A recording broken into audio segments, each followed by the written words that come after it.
ఇంగ్లాండ్తో test సిరీస్ను 2-2తో team India ముగించింది. మరో నెల రోజుల పాటు భారత జట్టు ఏ సిరీస్ కూడా ఆడడం లేదు.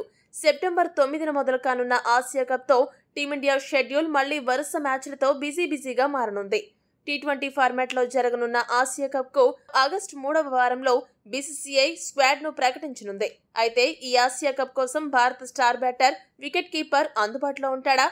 అతడి గాయం ఎలా ఉంది? ఎప్పటి నుండి అందుబాటులోకి వచ్చే అవకాశం ఉంది అనే విషయాలను ఇప్పుడు మనం చూద్దాం.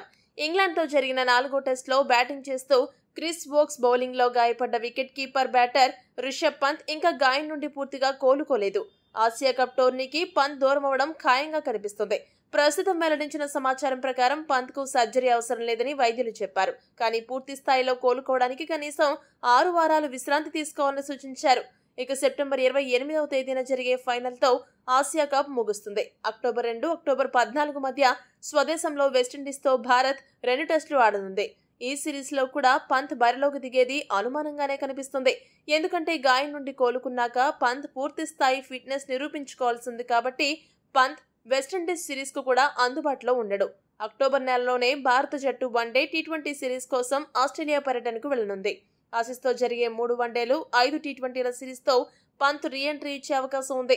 ఈ నేపథ్యంలో పంత్ జట్టుకు అందుబాటులో లేకపోవడం కారణంగా ఆసియా కప్కు సంజు సామ్సన్, వెస్టిండీస్ సిరీస్కు ధ్రువ్ జురెల్ ప్రధాన వికెట్ కీపర్లుగా వ్యవహరించే అవకాశం ఉంది. పంత్ స్థానాన్ని ఇద్దరు భర్తీ చేయగలరా, లేక వేరే ఎవరికైనా ఎంపిక చేస్తే బాగుంటుందా? మీ అభిప్రాయాన్ని కామెంట్ సెక్షన్లో కామెంట్ చేయండి. మరిన్ని స్పోర్ట్స్ అప్డేట్స్ కోసం మా ఛానల్ని సబ్స్క్రైబ్ చేసుకోండి.